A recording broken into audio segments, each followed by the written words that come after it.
A lot of my followers who discovered me via my 2017 TED Talk, A Black Man Goes Undercover in the Alt-Right, asked me the same thing.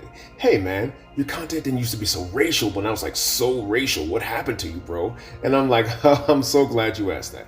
See, what most of the 17 million plus now viewers of that TED Talk don't understand about me going undercover as a black man in the alt-right is that experiment traumatized me so much that it landed me in therapy and lost me 2 relationships. Unlike the Dave Chappelle character who didn't know he was black, I knew I was black the whole time, and it really messed me up. That talk was based on a very true phenomenon, that relational de-radicalization works better than getting your ass whooped to get you out of white supremacist movements. And for some members of the white supremacist movement, that TED Talk moved them.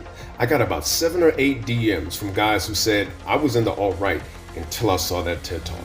But here's what that talk couldn't do: outweigh the mainstream right-wing propaganda that's going into the minds of all these white folks, making them think that my folks are the problem. There's no way I could pierce through that. Even when I try to tell them, listen, I went undercover with white supremacists and active hate groups, and I'm telling y'all, they are applauding Fox News for sanitizing their talking points. In other words, right-wing media are the biggest race baiters in America. You think it's Al Sharpton and them? No, it's these people making all of these white folks blame black folks and brown folks for their problems. No, that's not the source of it. It's not socialism for the folks at the bottom that's messing you up. It's socialism for the folks at the top who are controlling the media that's going into your brain. This is what I would say as I went across the country speaking to colleges, universities, and corporations about race in America. In other words, I was a DEI instructor, but the best possible one, to stay true to the principles of justice that mean that we make progress racially in America while creating a seat at the table for those who might feel alienated because they have right-wing views.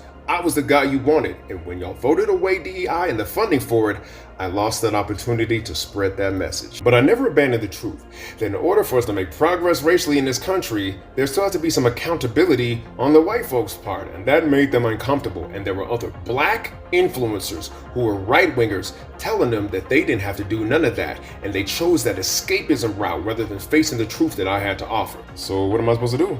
I'm watching these folks that I tried to help literally regress into open-faced fascist Jim Crow racism, where my history is being erased. We got brown shirts kidnapping folks off the street. They're erasing the databases that cops are held accountable to, which puts folks like me in danger. Like how was one TED Talk supposed to overcome all of that? Like, you can lead a horse to water, but you can't make him drink, and you can lead a racist to the truth, but you can't make him see it. And if you have the privilege to not even look at it because you don't even think you have privilege, well then, go ahead, listen to somebody else. That's what you did the last time. But I have to keep on telling it like it is. My name is Theo E.J. Wilson, and that's what the hell happened to the guy from 2017.